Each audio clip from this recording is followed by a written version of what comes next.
8절부터 10절까지 욥기서 23장 8절부터 10절까지 우리 함께 읽겠습니다. 그런데 내가 앞으로 가도 그가 아니 계시고 뒤로 가도 보이지 아니하며 그가 왼쪽에서 일하시나 내가 만날 수 없고 그가 오른쪽으로 돌이키시나 배울 수 없구나. 그러나 내가 가는 길을 그가 아시나니 그가 나를 단련하신 후에는 내가 순금같이 되어 나오리라. 네. 우리 오늘 말씀은 욥기를 한번 좀 보려고 합니다. 욥기를 다 이게 너무 많이 분량이 많기 때문에 다 볼 수는 없고 우리 욥기에 대해서 좀 간략하게나마 알아보려고 합니다. 우리 욥기 하면 이제 고난이죠. 이 욥기를 읽기가 불편한 이유는 고난 때문에 그렇죠. 고난은 우리에게 반드시 필요하지만 불편한 겁니다.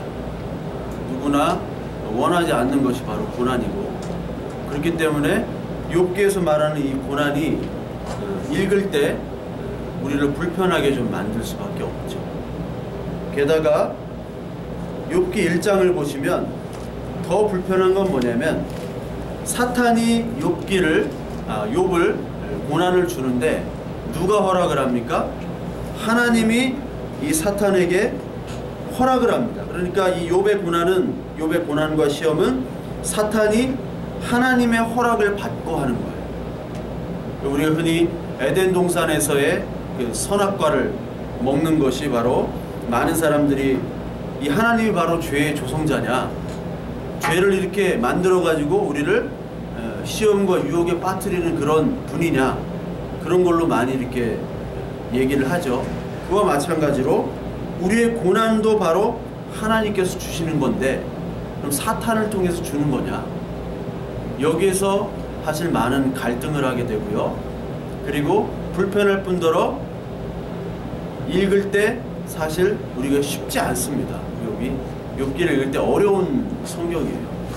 근데 분명히 성경은 하나님이 이 고난을 허락하셨다. 그런데 이게 결코 쉬운 이야기가 아닙니다. 욥기가.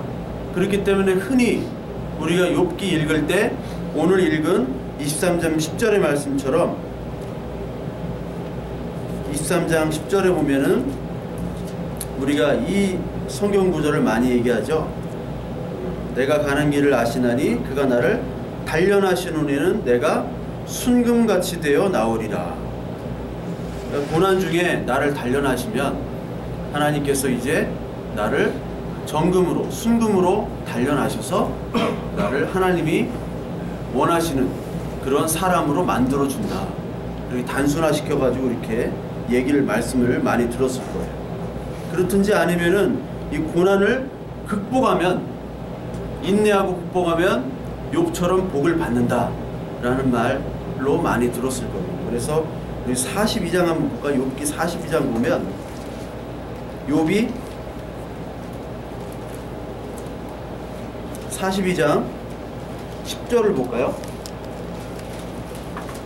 42장 10절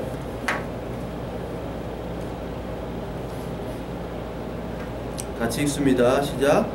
욥이 그의 친구들을 위하여 기도할 때 여호와께서 욥의 곤경을 돌이키시고 여호와께서 욥에게 이전 모든 소유보다 갑전이나 주신지라. 그러니까 하나님께서 이 고난을 통과한 후에는 하나님이 이 소유를 배나 주신다. 그래서 우리도 열심히 인내와 고난을 극복하자. 그럼 하나님께서 우리에게 물질을 많이 주실 것이다. 이렇게 단순화시켜가지고 고난과 고난에 이어지는 축복에 대해서 많이 말씀을 들었을 거예요. 근데 그러니까 어떤 말씀들이 많이 있냐면 나를 복 주시려고 고난을 주신다. 맞는 말입니다.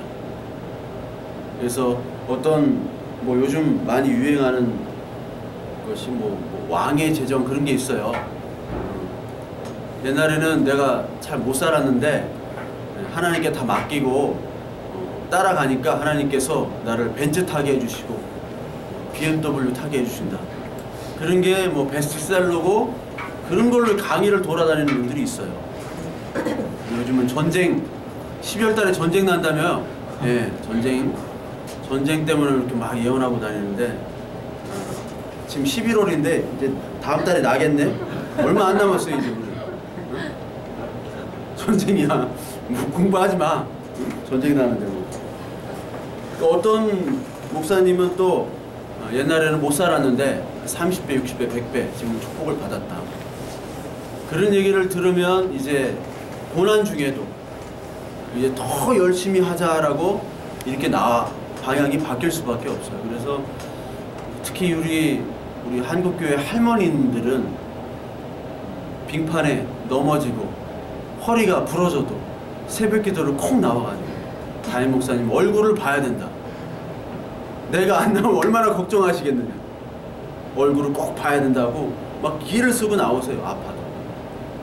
그래야 자식들도 잘 되고 더 축복받는다. 이 고난을 이겨내야지 우리들이 다 축복받고 욥처럼 복을 받는다 라고 해서 이렇게 단순화시켜서 우리가 볼 수가 있습니다.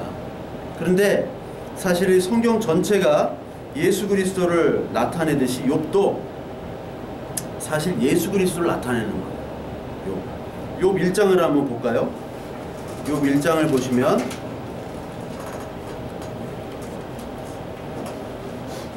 1장 1장 1절에 우스 땅에 욥이라 불리는 사람이 있었는데 그 사람은 온전하고 정직하여 하나님을 경외하며 악에서 떠난 자더라. 자, 이런 사람이 있나요? 하나님을 경외하며 악에서 떠난 자. 이런 사람은 없고 사실 예수님만이 예수님을 상징하는 겁니다. 욥은. 그리고 2절을 보면 아들이 7명이고 딸이 3이죠.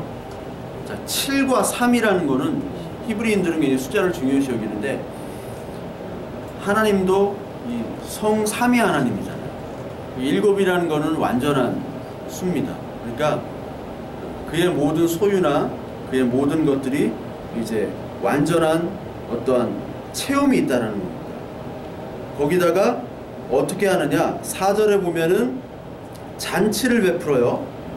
잔치를 베풀고 5절에 보면 그들의 사람 수대로 뭐를 드립니까? 번제를 드립니다. 그러니까 잔치와 번제, 이거는 하나님의 나라의 특징이에요. 잔치와 번제. 잔치라는 거는 우리 예수님의 비유 때 무슨 비유를 합니까? 천국 잔치의 비유죠. 천국 잔치. 잔치라는 거는 어떤 때 잔치를 해요?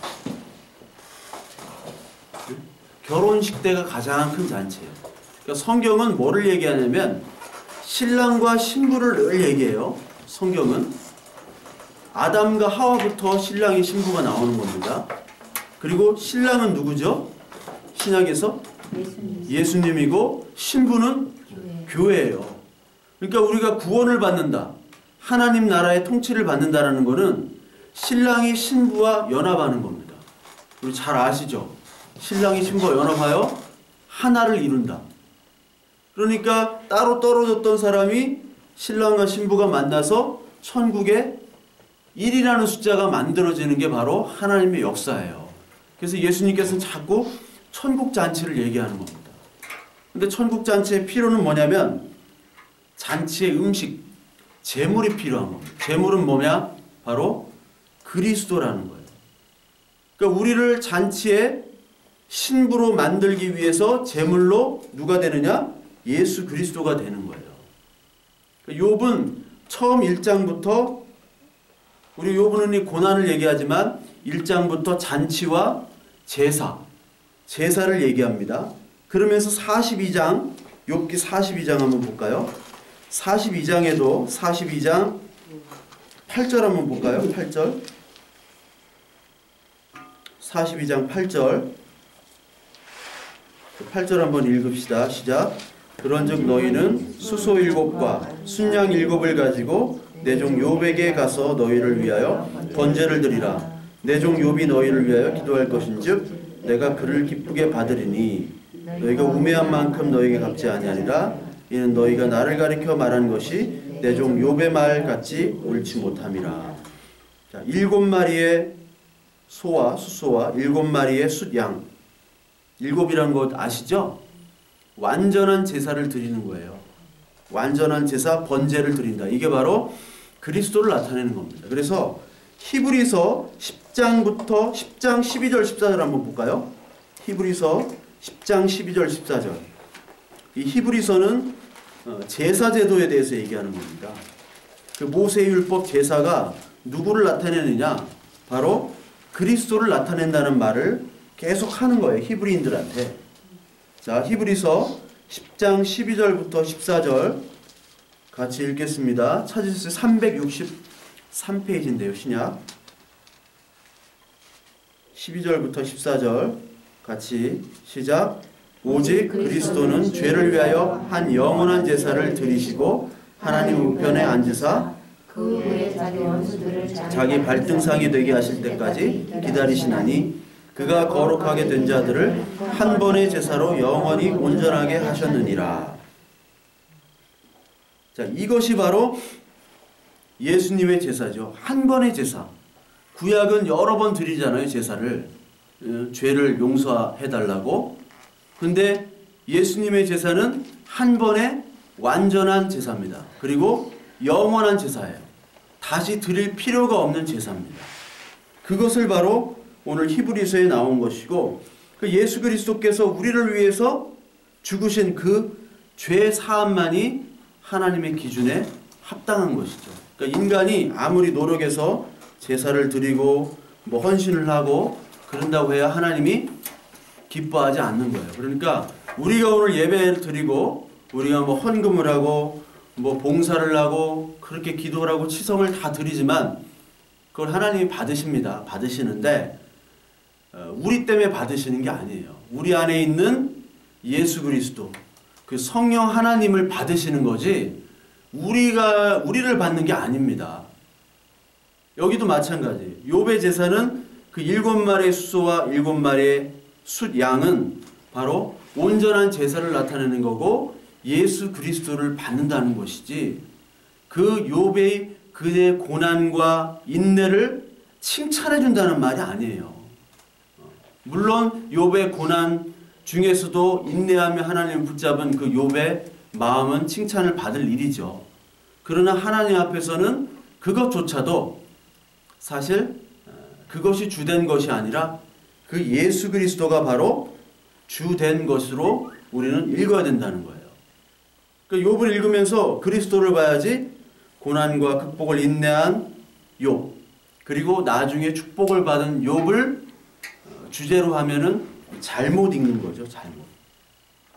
그래서 욥은 고난의 이유가 없었던 의인입니다. 그런데도 고난을 받았어요.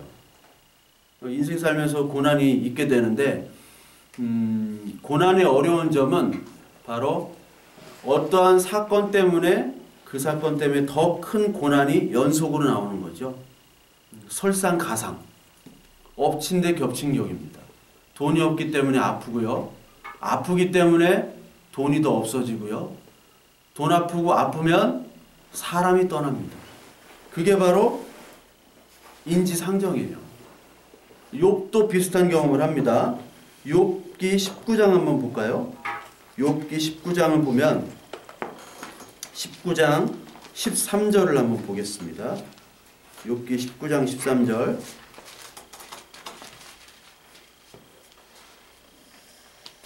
(19장 13절) 제가 읽을게요. 나의 형제들이 나를 멀리 떠나게 하시니 나를 아는 모든 사람이 내게 낯선 사람이 되었구나. 내 친척은 나를 버렸으며 가까운 친지들은 나를 잊었구나. 이렇게 나오죠. 고난 때문에 사람까지 떠납니다. 마지막에 욥은 재산도 잃고 자녀들도 죽잖아요. 마지막에는 그 피부병이 걸립니다. 그때 부인이 뭐라고 합니까? 하나님 저주하고 죽어라. 남편한테 그렇게 얘기하는 거예요. 이제는 모든 관계가 다 사라집니다. 자신이 의지했던 모든 재물, 권력, 자신이 자랑했던 그러한 선함까지도, 이제는 부인까지도, 친척까지도 다 멀리해요. 이것이 가장 큰 아픔이죠.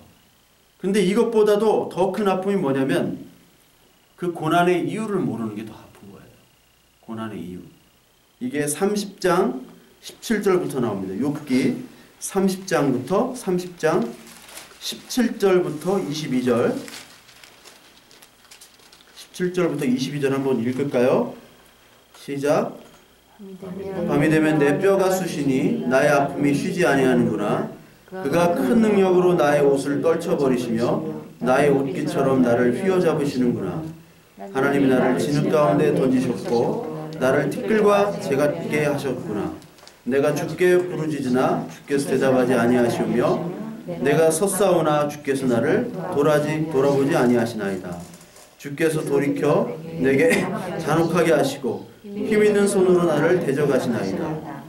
나를 바람 위에 들어 불려가게 하시며 무서운 힘으로 나를 던져버리시나이다. 하나님이 내가 지금 뼈가 쑤시고 밤낮으로 아픈데 하나님께 부르짖어도 대답이 없는 겁니다. 고난이라는 게 뭐 우리가 잘못을 해가지고 뭐 우리가 빵에 간다거나 깜빵에 간다거나 뭐 그런 거는 우리가 고난이 아니잖아요. 우리가 잘못했으니까.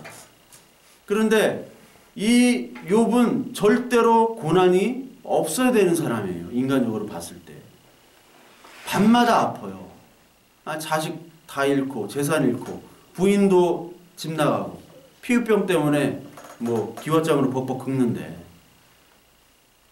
저희 어머니도 이 사고 때문에 의사의 실수로 이쪽 가슴 아래 부분이 다 이제 마비로 오셨는데 10년 넘게 하셨는데, 저희 어머니는 이제 이 양반은 그 외국 약만 들어 한국 약은 똑같은 성분인데도 외국 그 신경 진통제인데 듣는 건 아니에요. 그러니까 마약 진통제도 안 들어요. 마약 진통제는 부작용 때문에 안 되고 진통제를 쓰긴 쓰지만 가장 좋은 진통제도 듣질 않습니다. 그러니까 그 표현이 매 초마다 이제 면도칼로 온 몸을 이제 긁는 아픔을 매 초마다 겪는 거예요. 그러니까 그런 통증이 왜 있느냐? 왜 그런 고난을 겪느냐? 이유가 없는 거죠. 근데 이런 이유가 없기 때문에 원인을 모르고 특히 하나님을 믿는 사람들은 하나님께 부르짖어도 왜 나한테 이런 고난이 왔는지를 하나님이 즉시 얘기를 안 해줍니다. 아니 우리 죽을 때까지 얘기를 안 해주세요. 그게 문제인 거예요. 그게 더 아픔인 겁니다. 그러면 다른 사람들은 뭐라고 평가합니까? 네가 무슨 잘못이 있기 때문에 그렇지 않느냐. 그래서 흔히 우리가 고난을 겪을 때 이렇게 넥타이 탁 메고 이렇게 양복 입고 성경책 탁 끼고 이런 분들이 와가지고 기도 많이 하는 분들 막 이런 분들 와가지고 기도로 이기라, 말씀으로 이겨라 이렇게 얘기하면 참 옳은 말이죠. 그래야 되잖아요. 근데 왠지 기분이 나빠. 왠지 밥맛이야. 그렇죠?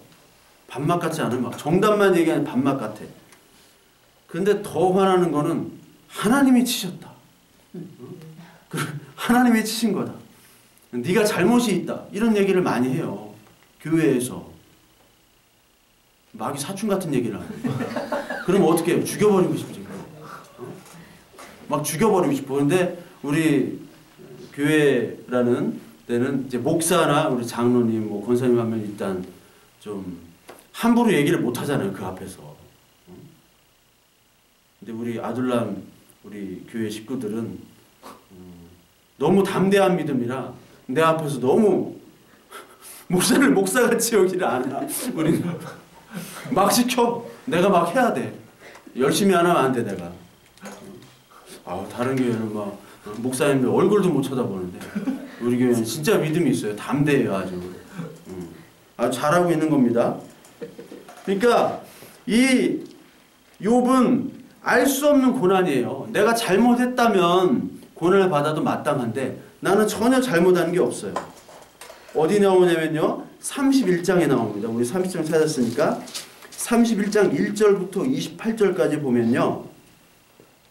욥이 하나님도 인정한 의인이고 욥 1장 8절에 하나님이 인정했어요. 욥은 착한 사람이고. 근데 욥 자신도 자신을 평가를 하기를 내가 처녀나 그 뭇 여인들에게 음욕을 품지 않았고 이 9절 나옵니다. 그리고 12절 13절부터 하면 거짓말도 하지 않았고 간음도 하지 않았고 그리고 가난한 자를 못 본 채 하지 않았어요. 그리고 맨 마지막 24절에 보면은 24절 보면 만일 내가 내 소망을 금에다 두고 순금에게 너는 내 의뢰하는 바라 하였다면 이렇게 나오는데 즉 자기의 소망을 재물에다 두지 않았다는 겁니다. 욥이 그만큼 부자였음에도 불구하고 그 힘과 소망을 재물에다 두지 않을 수 있는 인간은 거의 없어요. 그렇잖아요. 아니 내가 한 2조 원, 응? 정봉준처럼 2조 원이 있으면 내가 지금 여기 있을까요? 이러고 있을까요? 이러고 안 있지. 근데 욥은 그렇게 많은 재산에도 불구하고 소망을 하나님께 뒀어요. 그럼에도 불구하고 이런 고난을 받는데 하나님도 대답이 없어요. 악인이 형통받는 것. 여기 또 악인이 형통받는 게 21절에 나옵니다. 21장에. 21장 7절에 보면 어찌하여 악인이 생존하고 장수하며 세력이 강하냐. 욥기 21장 7절에 후손들도 잘 돼요. 악인들은. 8절에 나옵니다.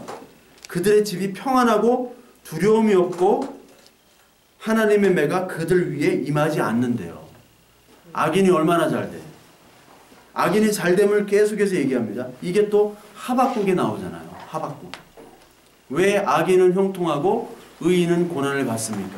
이 질문을 던지거든요. 하나님께. 사람으로 볼 때는 정말 내가 열심히 선을 행하면 하나님 축복을 주셔야 되는데 오히려 하나님을 믿는 신자들에게 더 가혹할 때가 있어요. 시편 34편 19절에 보면 의인은 고난이 많다. 디모데후서 3장 12절에 보면 그리스도 내에서 경건하고자 하는 자는 박해를 받느니라. 이런 말이 있죠. 근데 실제로 고난을 받게 되면 우리는 어떻게 생각을 하느냐? 하나님한테 내가 무슨 잘못이 없을까? 그거부터 생각하는 것이 바로 인간의 모습이에요. 그거를 집요하게 파고드는 게 바로 사탄입니다. 사탄. 그래서 사탄이 그 1장 9절에 욥기 1장 9절에 어떻게 하나님께 얘기하냐면 사탄이 여호와께 대답하여 이르되 욥이 어찌 까닭없이 하나님을 경외하리까. 하나님을 믿는 것이 이유가 있기 때문에 믿는 것이지 자기한테 유익이 되기 때문에 믿는 것이지 이유 없이 하나님을 사랑하지 않습니다. 그러니까 그 이유를 제거를 한번 해보십시오라고 사탄이 하나님한테 얘기하는 거예요. 사탄, 특히 이 인간, 종교는 항상 이유를 얘기합니다. 진짜 사랑은 이유가 없어야 돼요. 조건이 없어야 되잖아요. 하나님이 우리를 택한 거는 unconditional election이라고 그랬잖아. 무조건적인 선택이에요. election이에요. 근데 인간에서는 조건이 따지죠. 조건. 저 남자 키 커서 좋아해서 결혼했어. 꼭 누구 말하는 것 같은데. 근데 나중에 싸울 때는 키만 멀 때 같이 커가지고 이런 얘기가 나오는 거예요. 저 사람 너무 화통해. 너무 멋있어. 남자다워. 근데 술만 먹으면 막 보증을 서주네. 화통해가지고. 화통한 것 때문에 결혼했는데 그 화통함 때문에 이혼을 하는 거예요. 그 조건이 사라지면 끝나는 겁니다. 조건이 사라지면 끝나요. 그게 인간의 모습인데 사탄은 계속해서 이유를 찾으라는 거예요. 인과관계를 찾는 겁니다. 인과관계. 불교 같은 것, 이 초기 불교가 이 상좌불교라고, 불교는 인과관계를 찾는 겁니다. 내가 지금 고통받는 이유, 어떤 사건 때문에, 그리고 어떤 사건을 없애버리면 돼. 이런 식으로 단순화시켜요. 그 마음을 이렇게 가라앉히고. 학교 폭력이 많잖아요. 그럼 학교 폭력을 없애려면 어떻게 해야 돼? 학교를 없애야 돼. 어? 그럼 간단하죠? 그러니까 우스갯소리를 쉽게 말하면 불교는 그런 식이에요. 초기 불교는, 후기 대승불교는 안 그렇습니다. 선불교랑. 그러니까 인과관계로 모든 걸 따지는 거는 인간이고, 그리고 그것이 바로 종교예요. 종교. 종교는 계속 인과관계로 아니땐 굴뚝에 연기 날까라고 계속해서 얘기하는 건데, 결국 신앙이란 건 뭐냐? 인과관계를 벗어나는 거죠. 욥기 얘기했잖아요. 욥기는 인과관계에서 떠나는 것이다. 그걸 얘기하는 거잖아요. 네가 뭘 했기 때문에 잘 되고, 네가 뭘 했기 때문에 하나님 믿는 거고, 네가 어떤 행동을 했기 때문에 하나님이 복을 주신다라는 그러한 인간의 사고를 완전히 깨트려 버리는 게 바로 욥기예요. 여러분들이 우리 교회는 다 헌금은 안 하지만 다 귀티 있게 생겼잖아요. 헌금은 안 해 별로. 귀티는 있어. 근데 그렇게 하나님 이렇게 만들어주신 이유가 내가 뭐 잘나서 그게 아니에요. 하나님이 그냥 해주신 이유가 없는 거예요. 이유가. 우리를 구원해 주신 이유가 없다는 것을 성경에서 계속 얘기해 주신. 그러니까 뭐만 남아요? 하나님의 이름, 하나님의 은혜, 그거밖에는 자랑할 게 없는 거야. 그런데 이유를 얘기하는 사람들은 기복과 실용과 기적을 얘기합니다. 기적. 악하고 음란한 세대는 요나의 표적을 바라죠. 아니, 표적을 바라죠. 악하고 음란한 세대. 보여지는 것만 바라는 거예요. 뭘 먹었기 때문에 배부르다. 그래서 예수님을 따르잖아요. 안 먹어도 따라야 되는데 그게 악하고 음란한 세대입니다. 그러니까 내가 악하고 음란한 세대에게는 이제 표적을 보여주지 않겠다. 요나의 표적밖에는, 즉 죽음밖에, 죽었다가 부활하는 것밖에는 내가 보여주지 않겠다라고 얘기하신 이유가, 이 종교로 물들어 있는 사람들은 표적과 원인과 결과를 굉장히 좋아해요. 바리새인들이 열심히 신앙생활하는 게 뭡니까? 이유가 인풋을 하면 아웃풋이 이만큼 나올 것이다 라고 열심히 하는 것. 그 사람들은 자기가 아브라함의 자녀라고 생각을 했죠. 근데 예수님이 뭐라고 그랬어요? 너희 아비는 뭐라고 그랬어요? 마귀라고 그랬어요. 그게 마귀짓이라고 그래요. 사탄은 계속 이유와 원인 관계를 계속 들춰내는 거예요. 사탄은. 그것이 바로 사탄의 일입니다. 그런데 욥은 뭐예요?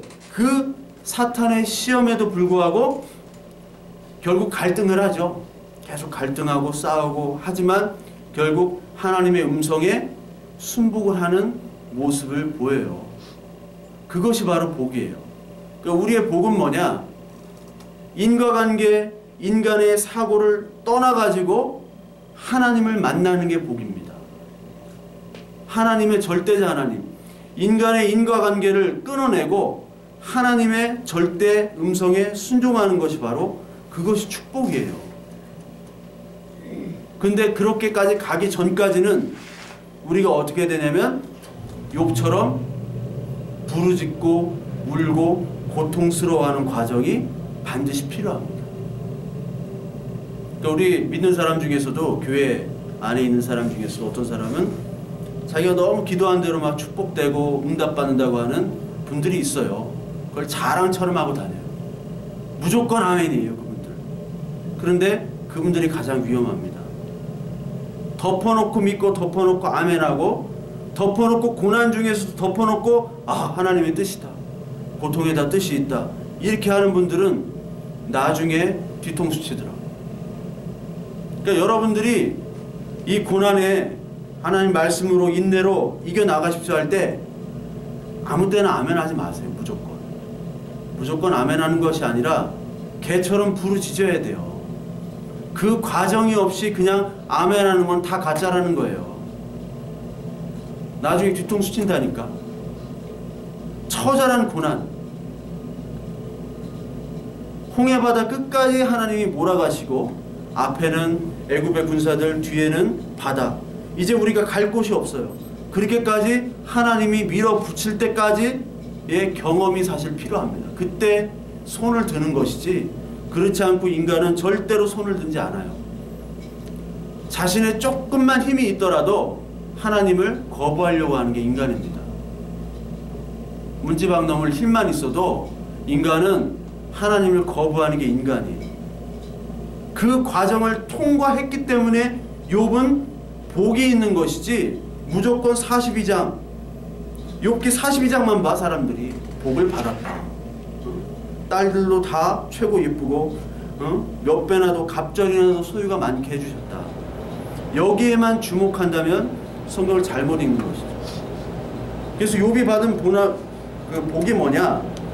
복이 뭐냐면 고난을 통해서 자신의 무지함과 불신앙을 깨달은 겁니다. 이게 어디 나오냐면 38장 4절에 나와요. 38장 4절. 욥기 38장 4절. 38장 2절에 보면 하나님께서 욥에게 말씀을 하시죠. 무지한 말로 생각을 어둡게 하는 자가 누구냐. 지금까지 욥의 친구들과 엘리바스와 욥과 이런 사람들이 한 이 말들은 다 인간의 말입니다. 하나님의 관점에서 보는 말들이 아니에요. 그러니까 무지한 말로 생각을 어둡게 하는 것으로 하나님이 얘기하십니다. 그리고 40장 3절에서 5절 보면 욥이 여호와께 대답하여 이르되 보소서 나는 비쳐나오니 무엇이랴 주께 대답하리이까 손으로 내 입을 가릴 뿐 이로소이다. 내가 한번 말하였은즉 다시는 더 대답하지 아니하겠나이다.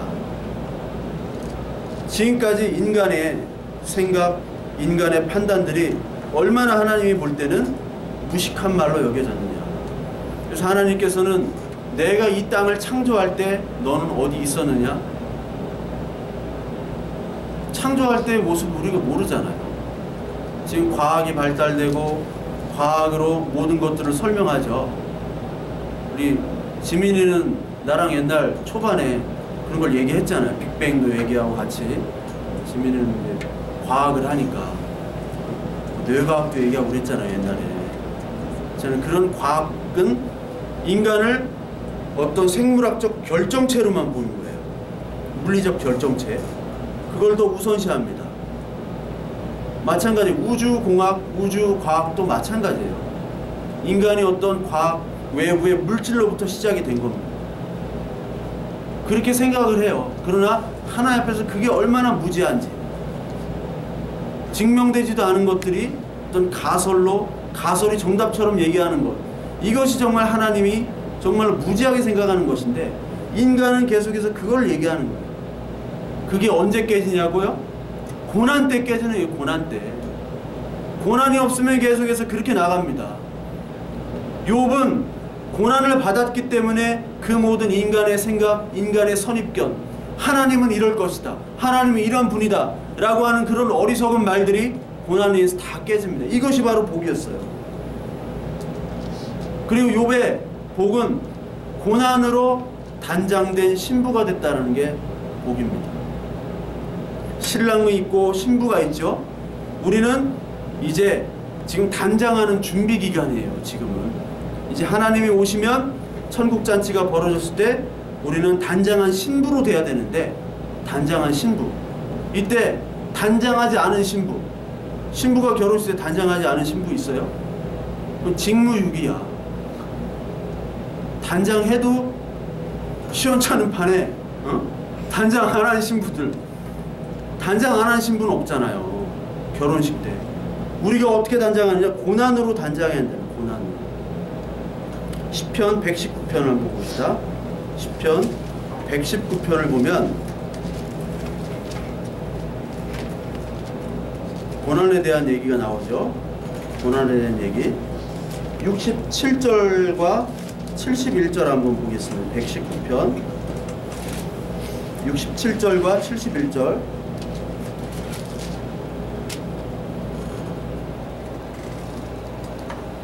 제가 읽을게요.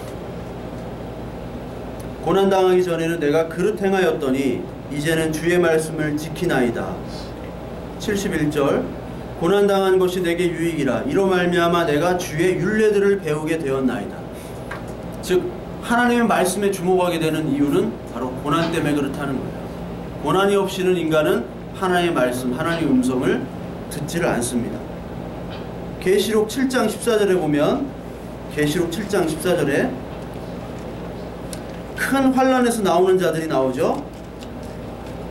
그 나오는 자들이 큰 환난에서 나오는데 어린 양의 피에 옷을 씻어 희게 됐다는 거예요. 계시록 7장 14절에. 그러니까 하나님을 믿는 사람들은 어린 양의 피, 즉 예수 그리스도의 피에 의복, 예복, 잔치 예복이 입혀진 채로 오는데 그 잔치 예복을 입기까지는 큰 환난이 있다는 거죠. 그리고 계시록 21장 한번 볼까요? 21장 2절을 한번 봐요. 21장 2절, 계시록 21장 2절, 우리 같이 봅시다. 같이 읽읍시다. 시작. 또 내가 봄에 거룩한 성 새 예루살렘이 하나님께로부터 하늘에서 내려오니 그 준비한 것이 신부가 남편을 위하여 단장한 것 같더라. 자, 신부가 단장을 해요. 어떻게 단장을 해요? 드레스를 입죠. 드레스는 어떤 옷이에요? 그리스도의 피로 깨끗하게 하얗게 된 세마포 옷이 바로 그리스도의 예복이고, 그리고 그 예복을 입기까지 환난을 당한 자만이 그 신부의 자격을 얻는 것이고, 그 환난 자체가 바로 신부의 단장한 모습이라는 거예요. 그것이 바로 이 계시록에 나옵니다. 그러면서 계시록 3절 4절에 보면, 4절 특히 모든 눈물을 그 눈에서 닦아주시니 다시는 사망이 없고 애통하는 것이나 곡하는 것이나 아픈 것이 다시 있지 아니하리니 처음 것들이 다 지나갔음이로라. 그러니까 하나님께서 주시는 이 마지막의 축복은 바로 뭐냐면 우리의 고난과 고통들을 다 닦아주신다는 거예요. 그러니까 단장을 하고 그 고난의 단장을 하고 왔지만 그 단장을 이제 예수님께서는 기쁨과 축복의 단장으로 다시 완벽하게 바꿔주신다는 것이 바로 천국 잔치요, 구원이요, 하나님의 나라에 들어간다는 겁니다. 그거를 욥이 전형적으로 보여주고 있는 인물이에요. 그것이 바로 복입니다. 그것이 바로 복인데 우리는 다른 복을 요구하고 있어요. 부유함. 구약에서는 부유함이 하나님과 함께하는 임마누엘 하나님의 상징이에요. 그래서 구약에서 보면은 아브라함도 부자죠. 아브라함의 아들 이삭도 부자입니다. 야곱도 부자예요. 고생했지만. 요셉 고생해서 그 노예로 팔려갔지만 결국 총리가 돼요. 부자입니다. 그리고 다윗도 왕 부자예요. 다윗의 아들 솔로몬도 부자입니다. 다 부자예요. 그러니까 구약을 읽을 때 부자가 많아요. 성경 인물 중에. 돈과 그리고 머리숱. 나는 머리숱이 없어가지고 저주받은. 머리숱이 많다는 거는 이게 축복의 도구입니다. 그래서 솔로몬의 아들 중에 솔로몬의 아들이 아니죠. 다윗의 아들 중에 압살롬 있죠. 압살롬. 제가 별명이 있는 압살롬이었어요. 압살롬. 이 압살롬 같은 놈. 이 별명이었는데 압살롬이 머리가 많았다는 게 축복이에요. 축복. 돈 많고 머리숱 많은 거는 하나님이 함께 하시는 증거입니다. 증거예요. 그런데 구약은 그래요. 그런데 신약이 오면 어떻게 돼요? 신약은 그리스도가 부입니다. 그러니까 구약은 뭐를 상징한다고 그랬어요? 예수 그리스도를 상징한다고 그랬잖아요. 부유하다는 건 뭐냐면 예수 그리스도에 오기 전까지 표적을 사인. 예수님이 오셔가지고 기적들 많이 보여주셨잖아요. 기적을 왜 보여주셨어요? 예수님의 실체를 알지 못하기 때문에 실체를 알라고 사인으로 보여주신 거지 그 기적이 실체는 아니잖아요. 자, 실체가 왔으면 그 사인은 이제 없어지죠. 표지판. 여기까지 오는 표지판을 계속 따라왔어요. 근데 여기 왔는데 표지판이 필요해요? 아니잖아요. 구약에 있는 분은 신약의 그리스도로 대치가 되는 거예요. 대치. 여기 욥에 나오는 욥의 권력들 있죠? 부 있죠? 이것들은 다 구약에서만 나오는 것이고 실체인 그리스도로 오면 사라지게 돼야 되는데 우리는 어디에 머물러 있는 거예요? 그림자 구약에만 머물러 있는 거예요. 복만 달라고 한다면, 돈만 달라고 한다면. 근데 우리는 좀 달라고 계속 합시다. 아니 공급해 주시는 아버지 공급해 주시는 거기 때문에 이거는 우리는 달라고는 해야 되는 거예요. 근데 이것만을 요구하는 자는 아직까지 신앙이 없는 것이죠. 신앙이. 그러니까 신약에서는 부자가 나쁜 의미로 쓰이죠. 부자. 부자가 낙타가 바늘 그 구멍에 들어가는 것보다 부자가 들어가는 것이 더 어렵다. 들어간다는 거예요? 못 들어간다는 거예요? 못 들어간다는 게 어렵다는 거는 못 들어간다는 거예요. 부자가 뭡니까? 돈 많아서 부자가 아니라 자기가 의지할 수 있는 힘과 권력과 모든 것을 가진 자, 자기 힘으로 할 수 있다라는 것이 부자예요. 돈 많다고 부자가 아니에요. 그거를 상징하는 용어가 부자입니다. 그러니까 부자는 하나님을 거부하기 때문에 안 들어가요. 못 들어가기도 하지만 안 들어갑니다. 부자가 뭐예요? 실제적인 부자는 그리스도를 얻는 부자. 그것이 바로 복이고 그것이 바로 복 받았다는 것이고 그것이 바로 팔복입니다. 마음이 가난한 자, 애통하는 자, 원망한 자, 하늘만 바라볼 수밖에 없는 자, 그런 사람만이 예수 그리스도를 영접할 수 있는 겁니다. 그것이 바로 복이에요. 그러니까 우리가 막 복 달라고 막 돈 달라고 한다는 거는 사실 하나님 빨리 지옥 가게 해주세요. KTX 티켓 끊어달라는 거랑 똑같은 거예요. 우리가 무엇을 구하는지 모르기 때문에 로마서 8장에도 나오는 것처럼 성령께서 탄식으로 오늘 우리를 위해서 기도하고 계시는 거죠. 우리가 뭘 구하는 건지 몰라요. 늘 우리는 눈에 보이는 것만 구하고 물질적인 것만을 구하기 때문에 성령께서 오늘도 그것이 아니라 진짜 복인 그리스도를 향해서 가라고 오늘 계속해서 우리의 마음을 성령께서 인도해 주시고 있는 겁니다. 그 기도를 우리가 해야 되는 거죠. 그리고 마지막으로 이 욥은 하나님의 주권을 고백했어요. 하나님의 주권. 나는 진흙이고 하나님은 토기장입니다. 이 말 많이 찬양에도 나오죠. 이게 어디냐면 예레미야 18장에 나옵니다. 예레미야 18장. 예레미야 18장 6절을 한번 보겠습니다. 18장 6절.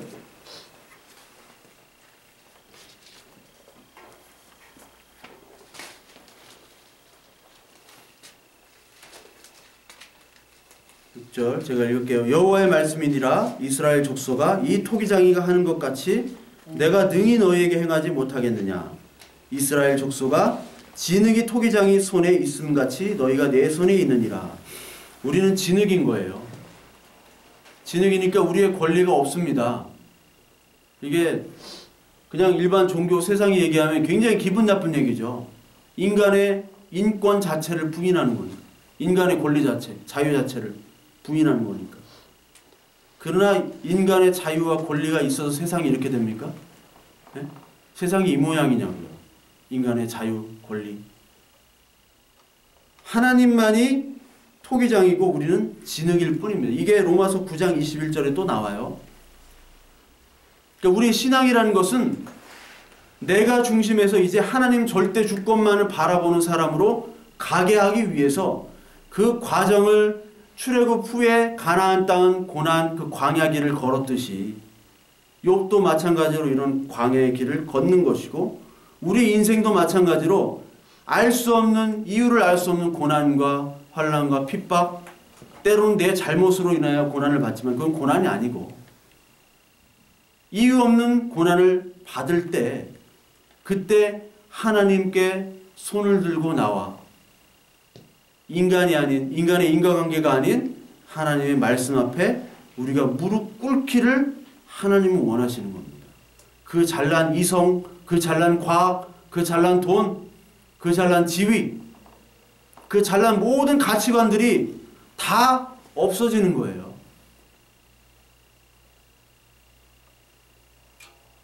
그것이 바로 하나님의 일이고 그것이 오늘 욥기의 말씀이고 욥기가 전하는 그리스도로 가는 일입니다.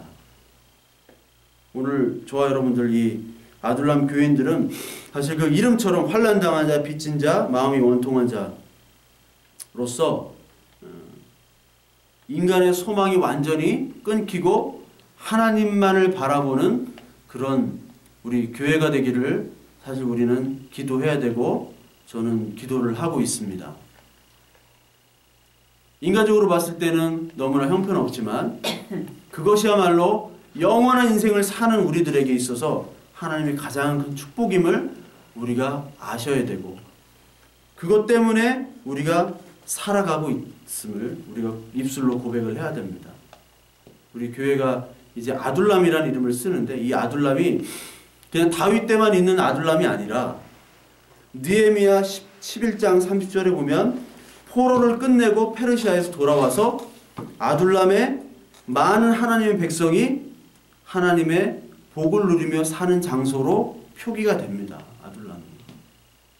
동굴 같은 그런 빚지고 동굴에서 사는 환난당한 자, 고통받은 자, 빚진 자지만 그 사람들이 그 아픔과 고난의 시기를 끝난 후에 하나님의 백성으로 다시 돌아와 새 예루살렘, 새 땅에 살게 하는 그 하나님의 은혜가 있는 땅임을 우리가 고백하고 지금 이 땅에서 어떤 환난과 고통이 일는지 하나님을 섬기고 고백하고 그 이름을 더욱더 부르짖는 고난 중에 부르짖고 아픔 중에 하나님의 소망을 더 의지하는 저와 여러분들 이 아둘람 교인이 되시기를 정말 간절히 기도합니다. 우리 잠시 한번 기도하겠습니다. 하나님, 오늘 욥의 고난 이유 없고 그리고 그 가운데서 하나님이 사탄을 통해서 시험을 하였지만 끝내 욥이 하나님 그리스도를 만난 복을 얻었듯이 우리 인생 속에서 여러 가지 고난과 아픔이 있지만 그 아픔 가운데 주님을 만나기를 소망합니다. 아직까지 광야를 걷는 인생이지만 그 가운데서도 주님을 내가 아는 주님, 내가 상상한 주님만을 따르진 않는지 우리가 다시 한번 고백하며 하나님을 진정으로 만나는 그런 귀한 은혜를 허락하여 주시옵소서.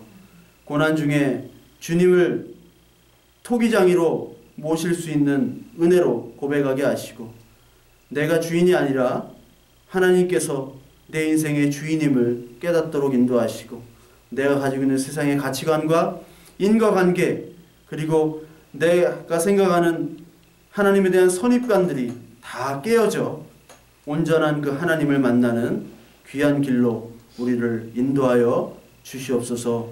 고난에 당한 자들 우리가 서로 위로하며 기도합니다.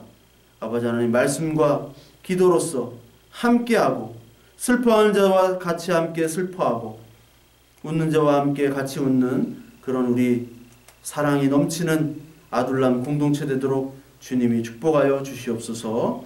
우리 구주 예수 그리스도 이름으로 기도합니다. 아멘. 우리 찬양 이런 교회 되게 하소서. 우리 찬양하고 우리 주기도문 하시고 마치겠습니다. 이런 교회 되게 하소서. 찬양하겠습니다.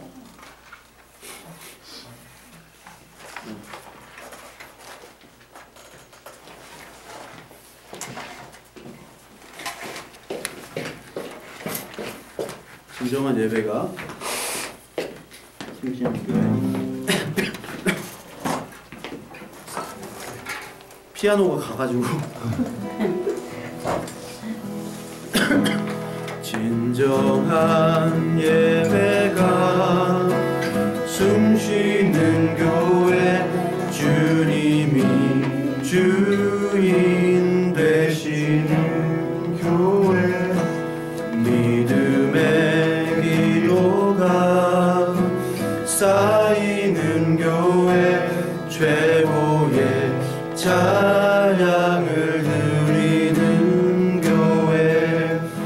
말씀이 살아 움직이는 교회 성도의 사랑이 넘치는 교회 섬김과 헌신이 기쁨이 되어 열매 맺는 아름다운 교회 주님의 마음 닮아서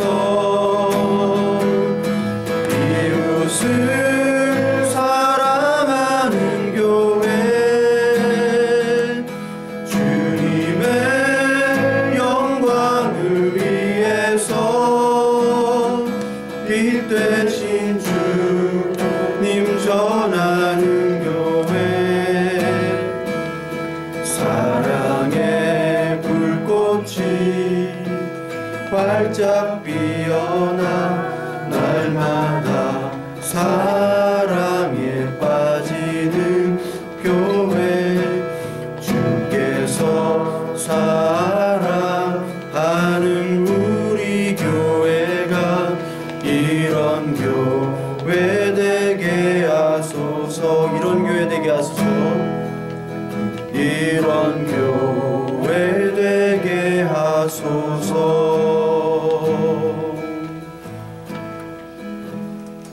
주기도문으로 마치겠습니다. 하늘에 계신 우리 아버지여 이름이 거룩히 여김을 받으시오며 나라에 임하옵시며 뜻이 하늘에서 이룬 것 같이 땅에서도 이루어지이다. 오늘날 우리에게 일용할 양식을 주시옵고 우리가 우리에게 죄 지은 자를 사하여 준 것 같이 우리 죄를 사하여 주시옵고 우리를 시험에 들게 하지 마시옵고 다만 악에서 구하시옵소서. 나라와 권세와 영광이 아버지께 영원히 있사옵나이다. 아멘.